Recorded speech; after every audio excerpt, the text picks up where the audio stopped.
Okay, in the Snow Chumash on page 32, we're going to start Pasuk Daled. 7 lines from the end of the page.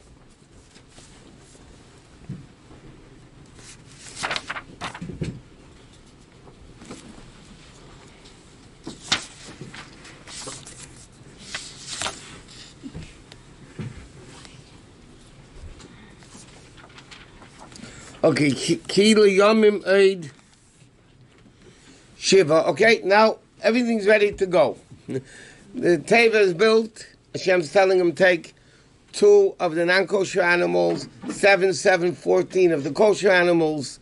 How did Noach know? It's because he learned Torah. That's what it says. Noach learned Torah. He knew what was kosher animals, what wasn't kosher. Okay? So now he says like this. Hashem says to Noach, Kilo Yomim Eid Shiva, in another 7 days, and we said these were the 7 days for the mourning period of Misu Shalach. They waited 7 days. I'm going to make it rain on the earth. 40 days and 40 nights. Why 40 days and 40 nights? So Rashi says, so we already discussed before, it's the concept of a mikvah. But that's deeper, according to Chassidus and Kabbalah. But Rashi says 40 days takes how long the embryo becomes formed. You know, from conception for 40 days, the baby is not completely formed yet. In 40 days, the baby is formed. So that's why it says 40 days. Another interpretation says, interestingly, even though the Torah wasn't given yet, but they didn't keep the Torah that was given in 40 days, so therefore Hashem said, I'm going to punish you for 40 days with the rain. So either because it was a mikvah, which is 40 sah, or like Rashi says, the creation of the embryo takes 40 days, or because they didn't keep the Torah, it was given 40 days. Well, Machitzi, I'm going to blot out, as kol yukum.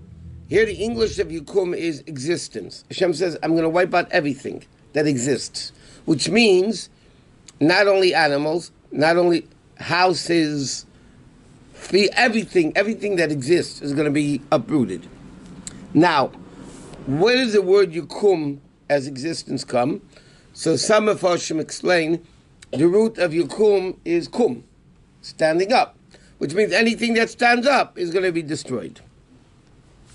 Another thing is that Barbanel says it means anything standing, like we said, houses, everything. Everything was destroyed. Mi'al pnei ha'adama, from the face of the ground. So the Radak says, what does it mean from the face of the ground? The things in the ocean did not die. And we're going to learn later, how did the fish who did not go into the Teva, how did they exist? It says they were in the water around the ark. So the question is, but it was boiling hot water. So many Mepharshim holding on the side of the table wasn't hot. On top of the table was hot. Around the side of the ark, the water wasn't hot. I mean, there's a lot. Other people say the water was boiling hot, and it was a miracle that the fish existed. I mean, whatever. There's so many different interpretations. Actually, what happened over here? What? Fish are in the ocean. If it's raining on the land, the fish would have to come onto where the land was around the...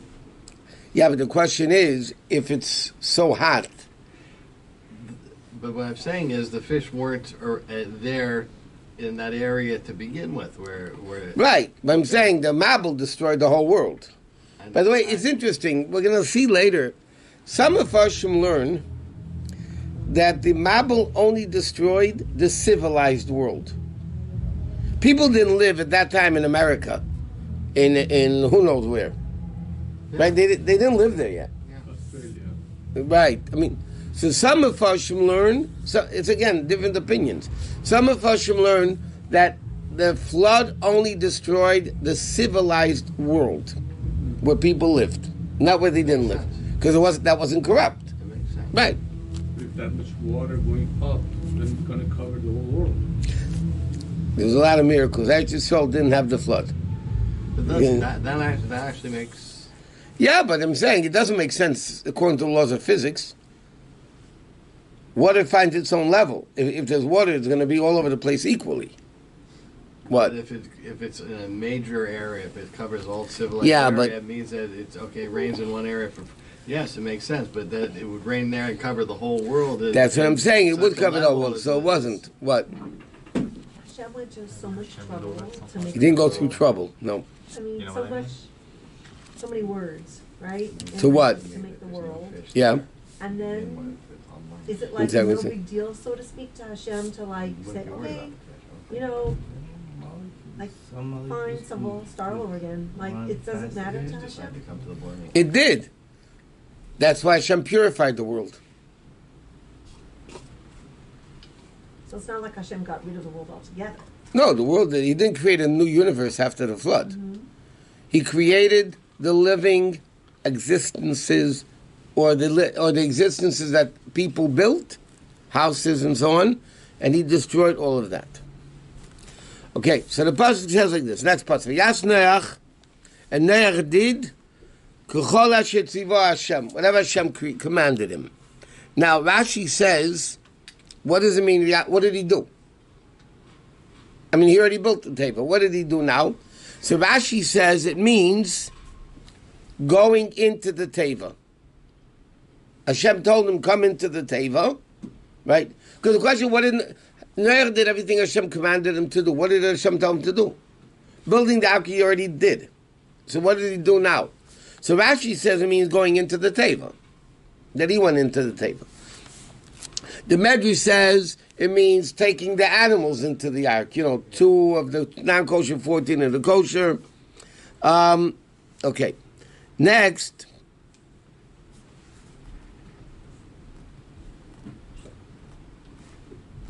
Okay. Noach ben Sheish Mei Shana. Noach was 600 years old. And the Mabul began to come water on the earth. Okay? Can I ask you a question? Yeah. Why should God, if you say you have to purify the right, so why do you put the non-kosher animals in the ark? Let's go back. When God made the world, he made it pure? When he made the world. Correct? Yes. Why did he make non-kosher animals? There's a purpose of non-kosher animals. Just because you're not allowed to eat them, I'll give you an example. A donkey, a mule, right? It's not kosher. But it's used in work, in doing things. A lion may not be a kosher animal. It's not. But a lion is symbolic of majesty, royalty, power, might. There's a lot of benefits of non-kosher animals. The non-Jews are allowed to have the non-kosher animals. God, created the world with everybody in it. So everybody got kosher food, non-kosher food. The Jews were commanded, this you can eat, this you can't eat. But as far as purpose and usage in the world, there was a big purpose of it. And animals eat animals. Animals eat animals. In fact, we'll soon learn that was one of the problems they had with the lions. The lions eat meat-eating animals. So we'll learn, some people say it was a miracle, that year they became vegetarian, the lions. Yeah, miraculously the lions became vegetarian that year. Really? Who do you think they ate? Yeah, they didn't have any other meat. Right. That was my question, the first time I asked. They didn't have any restaurants in the ark, that's for sure. Huh? They didn't have any restaurants. Yeah. Now, it's important because of this pasuk. It says Noach was 600 years old when the flood started. Correct? Now, the flood took mamash a full year. Okay? Which means that Noach should be, at the end of the flood, 601 years old. Correct? Right. Then it says after the flood, Noach lived 350 more years. And he died at 950. He should have died at 951 then. Right? If he was 600 when the flood started, we're not yeshiva bachim, let's get straight. 600 plus 1 plus 350 equals 951. Yeah. Not 950. So the Medrash says, it's very interesting, that year of the flood was not counted in years of creation. No time. There's like Shimshu Amazolis, knowing the constellations, the seasons, and everything. The Medrash says that year of the flood, there was no sun, there was no moon, there was no seasons, there was no nothing. Therefore, it didn't count in the years of the world. So Noach was 600, stayed 600. Maybe it was no. Maybe it was not a year. No, the Mefarshim explained it was a year. According to the pasuk says clearly it was a year. So the commentaries explain that because the world was dead, everything was dead, so you can't count it in time. Because everything was dead. So technically it was 951. Yeah, but it wasn't counted. Okay. He didn't age. Huh? He didn't age that one. He aged that year plenty, as we'll soon get to. Okay. Vayavei Noach ubanav, so Noach and the sons, v'ishtei and the shebanav, and this is based on what the pasuk said earlier. Hashem said to him, "You and your sons go in, your wife and the wives go in," which means the marital relations were forbidden during the year of the teva. And one of the reasons is the world's suffering, so then you're not allowed to have marital relations. Okay. So then it says, Noach came to the ark. And even that, the Mefarshim say that he really didn't want to come. He was also a small believer. It was raining. When it started getting heavy, that's when he finally came into the ark. He also didn't believe it. So? The Medrash says, the interesting Medrash, the Medrash says that right before the Mabul, before the flood, Hashem brought the sun up in the west and set it in the east. The opposite.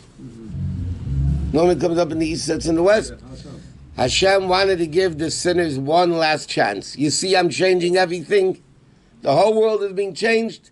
The sun comes up in the west and sets in the east. And they still didn't do tshuva. And we'll learn soon what happened when Noach went into the ark. The Medrash says 700,000 people, when it started raining hard, they came into Noach and they said, "Let us into the ark." And Noach said, "Now you wake up." It's too late. And they wanted to break down the door. But all the animals that didn't make it into the ark, right, they all started chasing them and killed them and they ran away. The people ran away. But even then they finally wanted to go into the Teva to be safe from the Mabul. 700,000 Yep. people? Yep. How they came up with that number?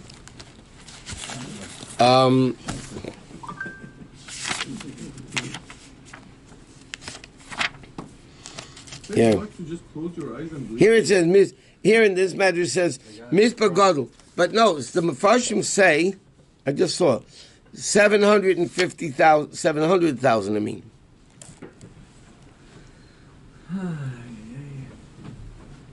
And he said, it's too late, you're not coming in.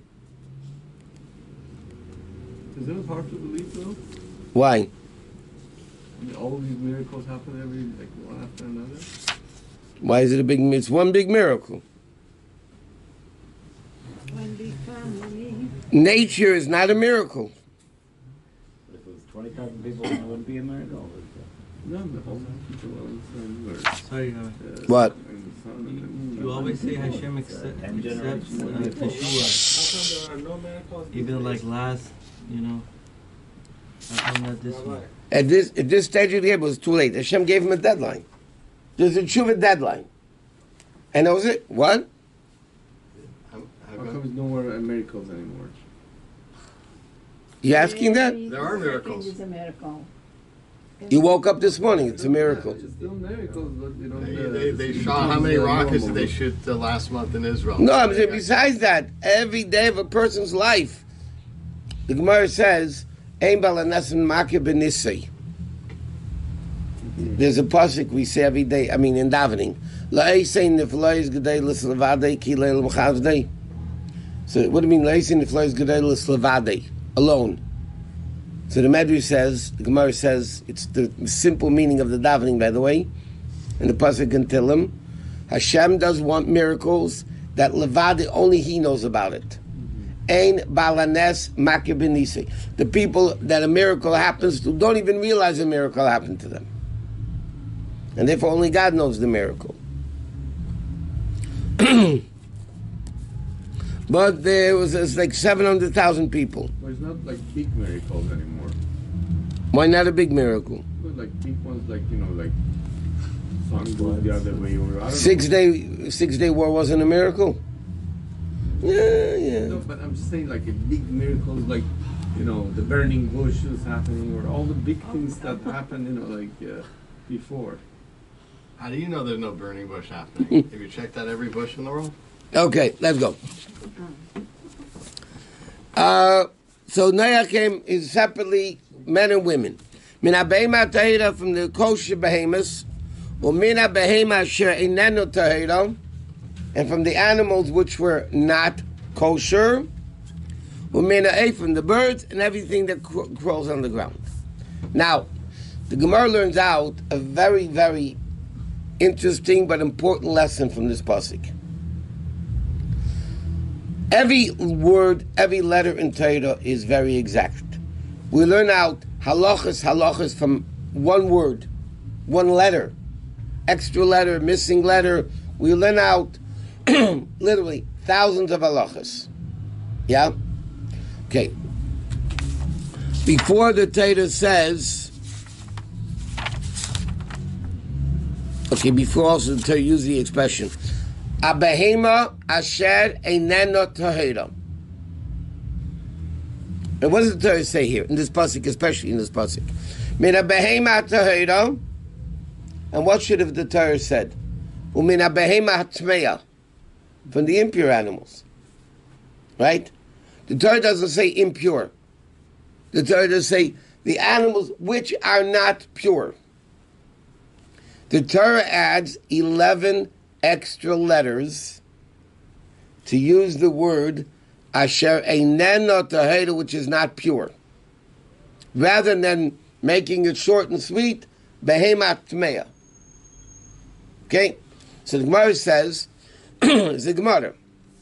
The Gemara says, Ikem HaKosuv, the Torah adds another 11 letters, because the Torah said Tamei instead of asher eineno tahira, to teach us, it's remarkable, a person should speak nicely.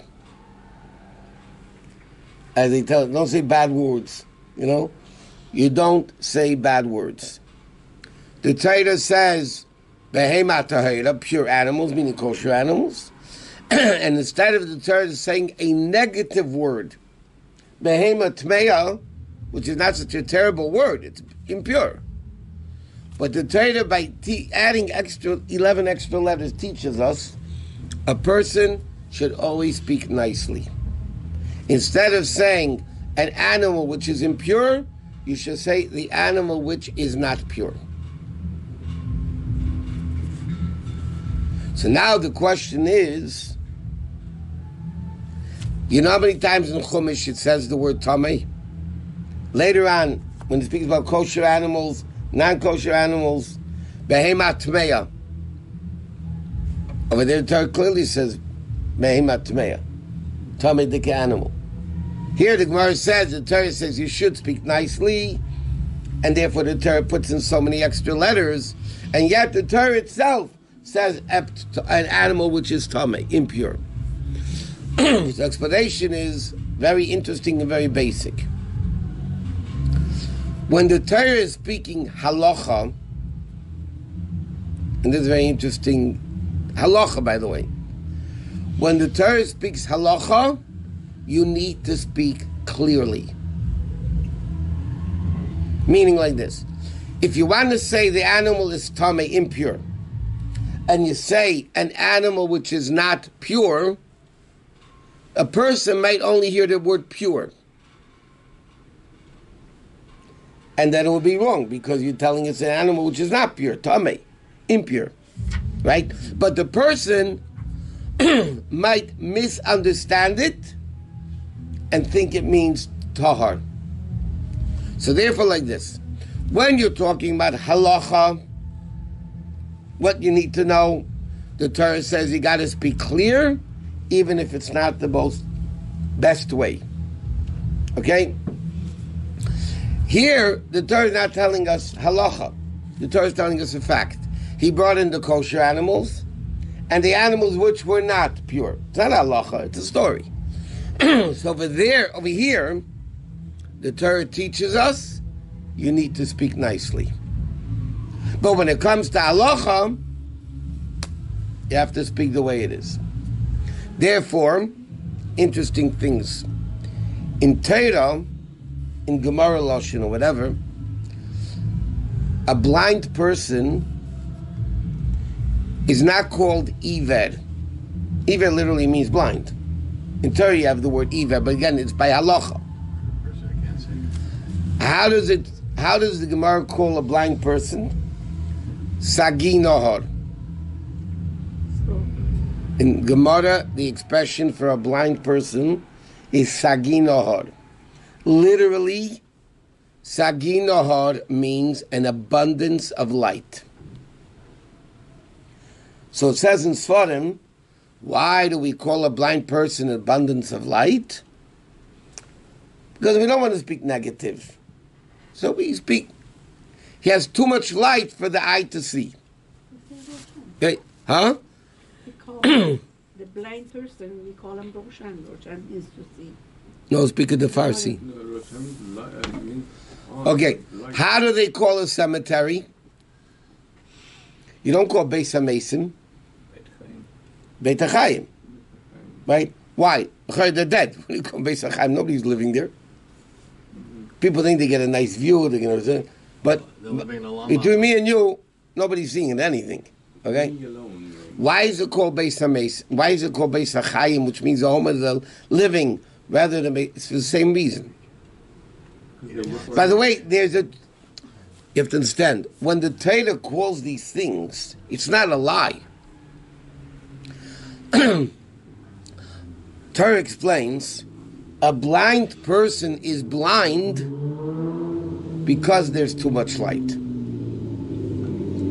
Meaning, in order for the eye to see the right amount of power from the power of sight, Kayachariya, has to come into the eyeball to be able to see. What happens if there's too much light from the neshama to the eye, or there's a defect in the eye and therefore there's too much power coming into the eye, so therefore you can't see? It's not negative, it's positive. But you're saying the same thing instead of a negative way, blind. I'll tell you an example. The Rebbe spoke about this. Based on all these things, the Rebbe says he doesn't understand why a hospital is called Bet Cholim. Bet Cholim means the home of the sick. Right? The Rebbe said, why is it negative? You go Beit HaChaim, Sagi Nahar. The Rebbe said a hospital should be called Bet Rofim, the home of doctors. The Rebbe said, why is it Beit Cholim? Why are you calling it? It's a negative connotation. Based on Torah, it should be called Bet Rofim. The Rebbe once spoke after the Yom Kippur War. A bunch of in Hebrew they call them the Ptsuyim, the handicapped soldiers that became Nebuch wounded. So they came to the Rebbe. The Rebbe spoke to them. In the sentence, the Rebbe spoke to them not in Ivrit. The Rebbe spoke to them Lashon Kodesh. He said, I'm going to speak in Lashon Kodesh, which I'm accustomed to. He didn't speak Ivrit. He spoke to them in Lashon Kodesh. But the Rebbe said, I don't understand why you people are called Pitsuyim, wounded ones. You who gave up your lives to protect Jews, you guys should be called Mitsuyonim, the outstanding ones. The Rebbe said, why are they calling you Pitsuyim? Wounded is a negative word.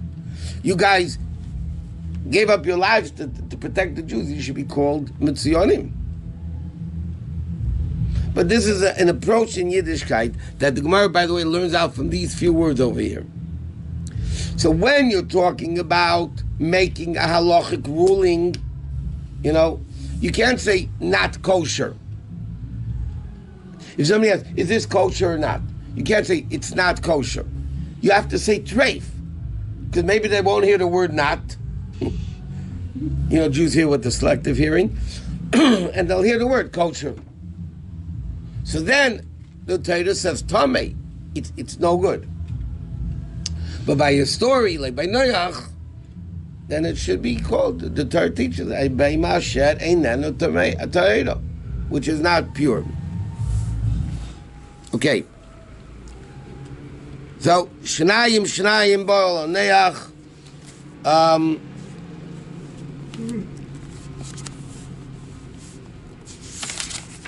Now, it's an interesting thing. Some people say, by the way, Noach was in charge of the animals, one of his kids was in charge of the beasts, and one of his kids were in charge of the birds. What about his wife? Who? His wife? Whose wife? Noah. No, they didn't work. They were on strike. She was cooking for all the animals. The ladies. They didn't work. Was it animals and birds or what? She had a vacation. Animals, beasts, and birds. Wild. Before I saw it.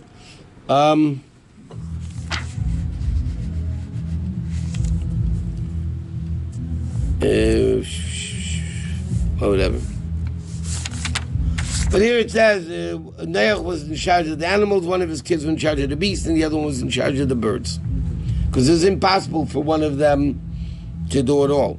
Even though according to Rashi says that Noach did it all. Okay. Shnayim, 2 by 2, meaning that's the minimal. By the kosher, it was 14. But Shnayim Bo and Noach, 2 by 2, they came. Zachar and Nekeva, male and female. And again, this was in order to procreate after the flood and keep the world existing. Like Hashem commanded Noach. The animals came by themselves. Okay? Meaning like this. Noach, and this is what some of Farshim learned. The Ramban says like this. The non-kosher animals came by themselves, 2 by 2. The kosher animals, Noach was working on to get them to come. So that was why they didn't come himself. You said that there were animals that came and weren't let on to the ark. There were 2 animals, by the way. One is Re'im. I don't know the English word for the Re'im. Even in the English Chumashim, it calls it Re'im. It was very big. And so what did he do?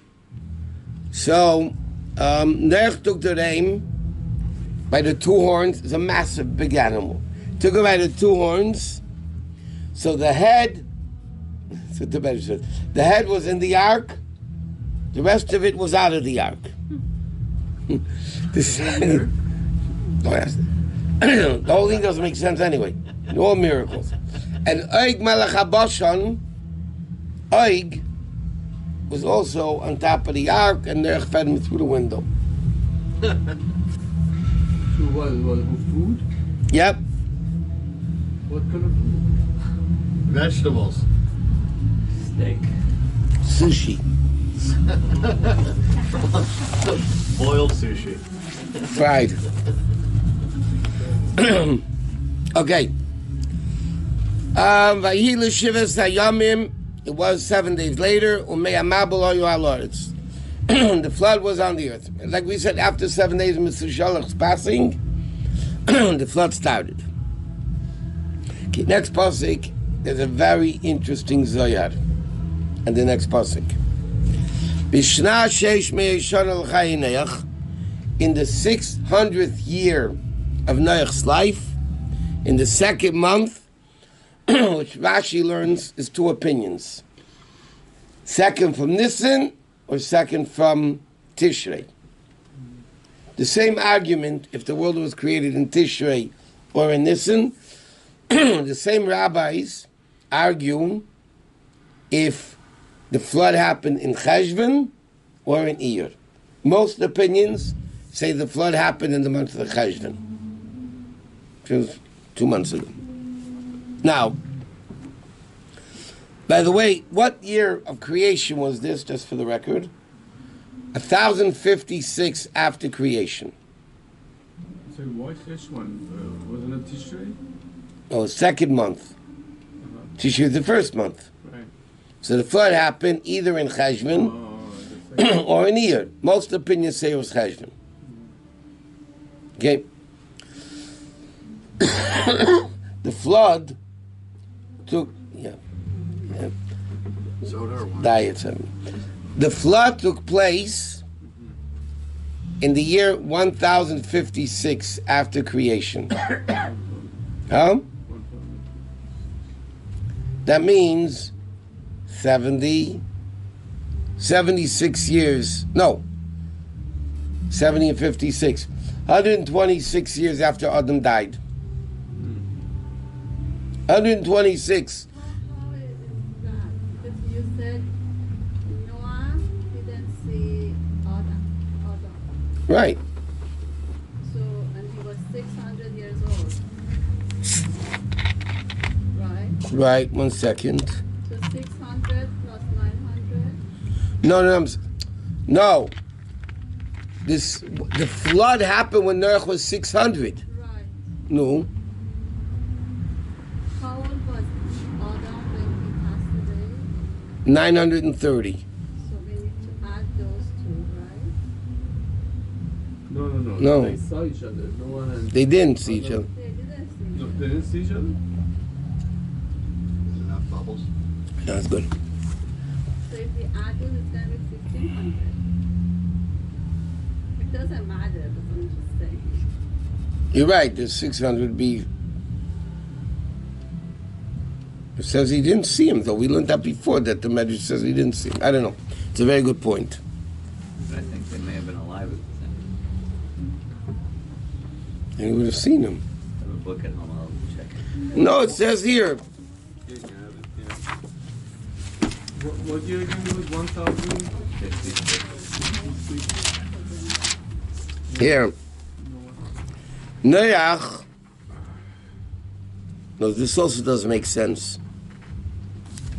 No, this can't be right. Because Noach was born in the year 1056. I don't know, he brings out from Seder Elam in the year 1056 from creation, but that can't be. Because Noach was born, if you look in the Chumash on page 25, in the blue Chumash that you have, page 25, it says Noach was born 1056. I mean, that's when Noach was born. Right. Unless if it means 1056 when Noach was born, not the flood. I mean, according to this, the flood took place in the year 1656 after creation. No. That would make sense. No, Yeah. No, 650 from 1056. Plus 600. No, 600 Noach. Oh, 600. 600. 600, yes. Yeah. Noach was born in the year 1056. So then the flood was the year 1656. You're right, it can't be. But then it didn't, so then he didn't see Adam. Adam died in 930, Right. and Noach was born 1056, so he didn't see him. So the flood took place in the year 1656. Okay? Now, the Zohar says like this. Oh, he brings it down here, interesting. There's a chart. You know, by the way, in the Chumash at the bottom here, it says the year 1656 from creation is when the flood began. Yeah. Clearly. So this is a mistake over here. Instead of... Yeah, this is wrong. It's supposed to be 1650s. And this Chumash Taka says 1656. Okay, good. Thanks for the good point. Now, the Zohar says like this. In the 600th year of Noach's life, What does it say? Okay, we got to first see what the pasuk says. V'chedesh hasheni b'shivas hayom l'chedesh, and the 17th day, either of Cheshvan or of Iyar. V'yom hazeh, on this day, the pasuk says, Nifka'u kol mayonis tehem rabba, all the fountains of the earth burst open. V'arubas hashamayim niftachu, and the windows of heaven opened up. What's the pasuk simply saying? When Noach was 600 years old, the whole water from underneath the earth opened. Okay? And the windows of the heaven opened up. Right? And everybody started raining all over the place. So the rain came from up and down all over the place. By the way, it says in the Medrash that after the flood, everything got back to normal, except, Chami Tveria, the hot springs of Tveria, the Medrash says that's left over from the flood. Certain hot springs were left over from the flood. One of them, the Medrash says, was Chami Tveria. The hot springs in Tveria is left over from the flood. All the other, the hot water came from underneath, right? But that went back. Not for Palm Springs. No, not for Palm Springs. Is it 9 inches of the ground was washed? 9 inches of the earth's topsoil was washed away. Where? Mars, Jupiter, Everywhere. Off the earth. Miami Beach. Up there. You can't leave the earth. No. Guys going up in space don't leave the earth. But that's in the space shuttle. No, this is special. Okay, let me see. But the Zohar says a remarkable thing. The Zohar says like this. In the year 5500, okay, this is what the Zohar says. In the year 5500, the earth, meaning secular wisdom, is going to open up, and the godly Torah wisdom, the heavens, are opened up. We know, historically, the year 5500 is when the secrets of the Torah became revealed. Kabbalah, Hasidus, all the secrets of the Torah became revealed in the year 5500. Right, 250 years ago. A little over. Right? And the scientific technology of the world, what's called the Industrial Revolution or everything else, here. American and French Revolution, Industrial Revolution, explosion of political and economic thought. Okay? So what happened in the last 250 years, give or take a few years, the wisdom of heaven and the wisdom of earth opened up. Got it? That's what the Zohar says. Why? Why?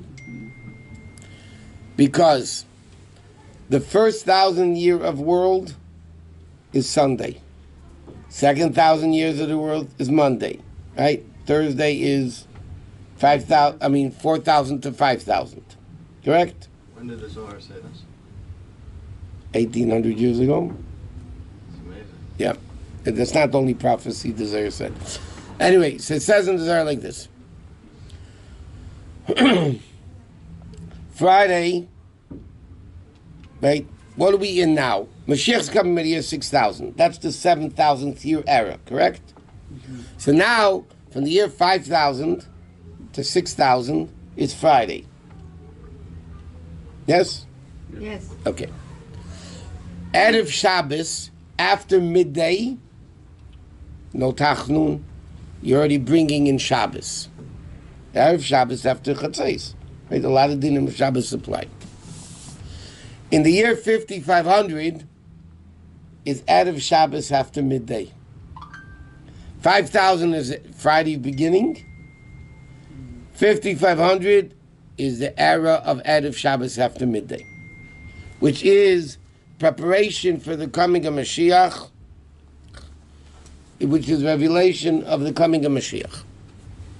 Now, Torah knowledge, I can understand why that opened up. Preparation for Mashiach, the secrets of Torah.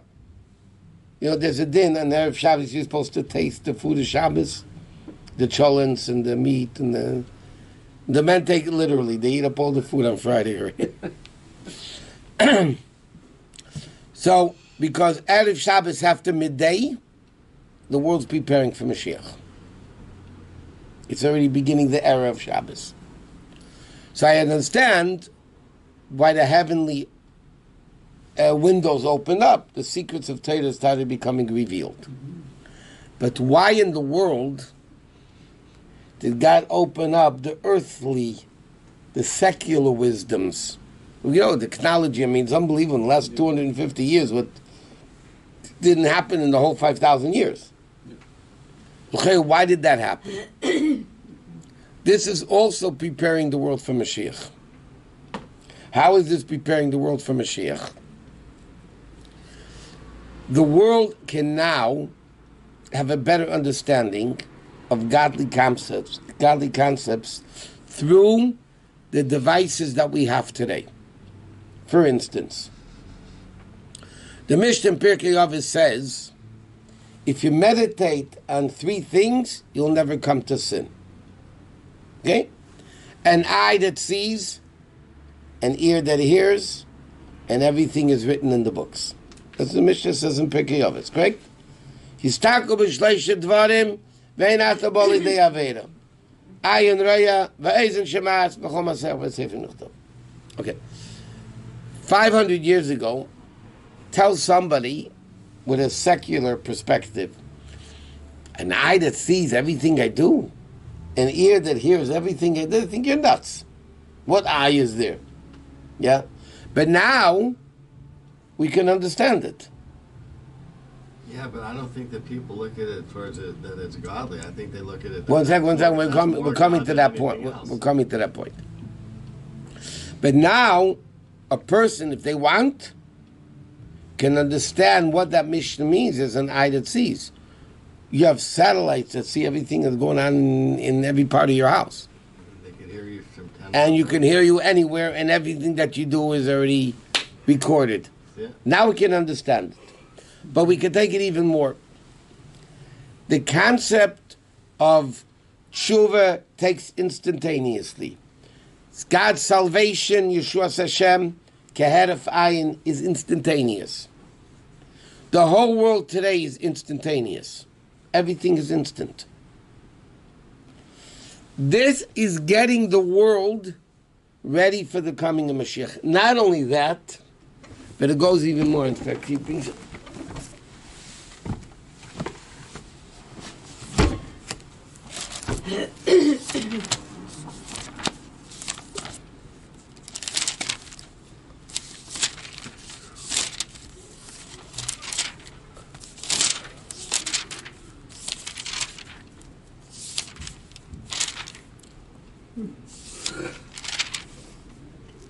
Here. Okay, the Zeri says these 2 developments were both a preparation for final redemption. Okay, Lochayra, that makes... Okay. How can we say, though, that the earthly wisdom is a preparation for Mashiach? Okay, now he says like this. One of the prophecies regarding the time of Mashiach, all flesh, what does the pasuk say? V'ro kol basar yachtov, all flesh will see that God is speaking. God's presence will be discernible to the physical senses. Scientific developments over the past 150 years have brought to our senses phenomenon that was previously deemed to be supernatural. Through television, radio, telephone, you can see and hear from one end of the world to the next. Okay? So now, like I said, an eye that sees, an ear that hears, you can understand. So what is it saying? Modern technology, and that's why Hashem revealed it now, is preparing the world for Mashiach, which means that the modern technology needs to be used for the service of Hashem. Because now the service of Hashem is so much. One second.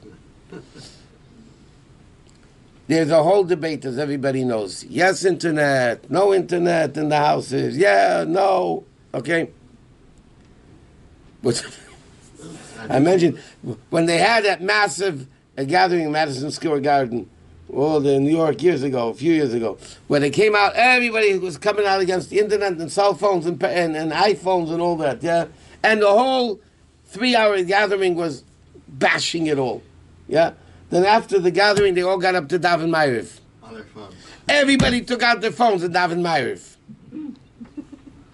They're bashing the cell phones for 3 hours, and then all of a sudden, everybody's taking that. They don't even realize. They all took out the iPhones. You can see the videos of it. And they're all davening Ma'ariv.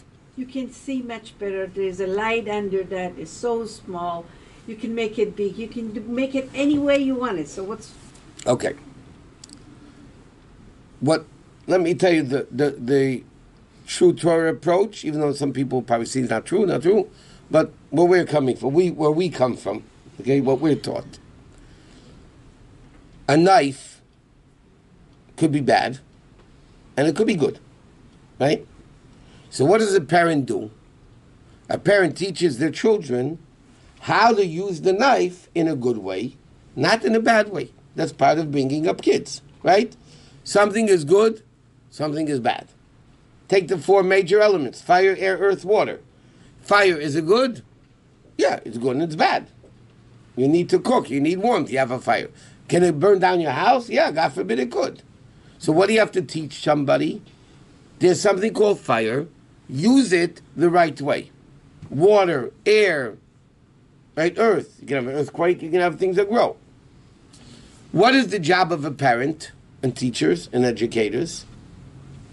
There is such a creature in the world called a knife, a fire, right? You teach children the benefits of it and how it could be dangerous. And they have to be careful. If there is such a thing, and it's here to stay, by the way, whether we like it or not, there's something called the internet. Yeah, there's something called the internet. So what's the job? And the internet, by the way, you know how many people are learning Torah because of the internet? Millions of Jews are learning Torah now because of the internet. Do you know how many classes and lectures and good things are happening in the world because of the internet? The internet could also be bad. Of course it could be bad. So what do we need to teach? How to use it for good and how to use it for bad. If Hashem created something in the world, we have to use it and learn how to use it the right way. That's the role of a parent, educator, and the world at large. How to use it the right way, not the wrong way. And therefore, what happened in the year 5500, the Zohar says? The earth is going to open up. There's all preparation for Mashiach. You can have so much good that could be utilized to understand Torah, to understand godliness, to understand concepts of Torah, to understand what Mashiach is about. And that happened in the year 5500 when Hashem opened up the earth and all the secular wisdoms that came up. At the same time, He opened up the heavens. Vast amount of Torah came out in the last 250, 300 years. Torah that never existed before. The amount of books, the amount of learning, the amount of... never existed before. This was the preparation, and that's what the Zohar says. The Parshat says was in the 600th year of Noach life. There says what happened? The earth opens up, the heavens open up, and you have to prepare, utilize it all for the preparation of Mashiach. Can I give a different perspective? Yeah.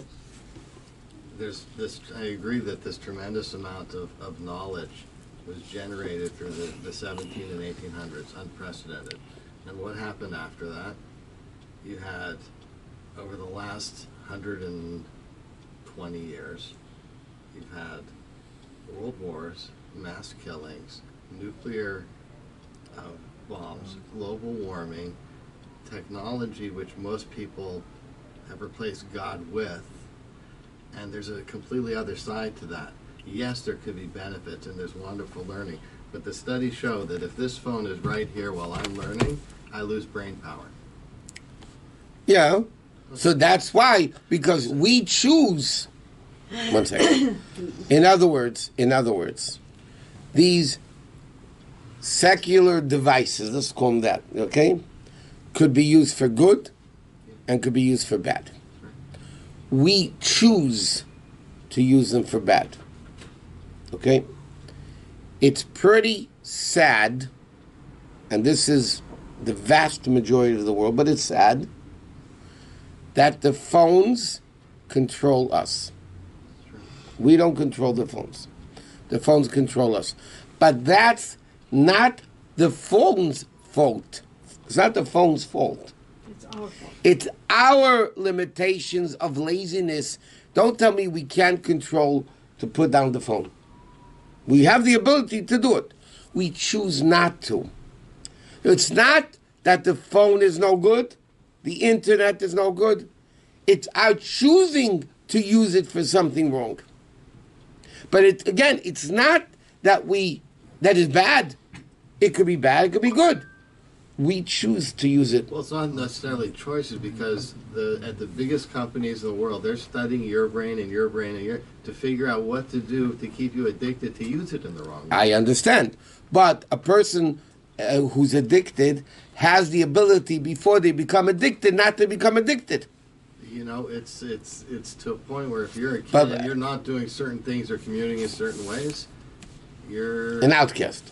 100%. Jews were always outcasts. No, I'm saying within the Jewish community. So from Jews were always the outcasts.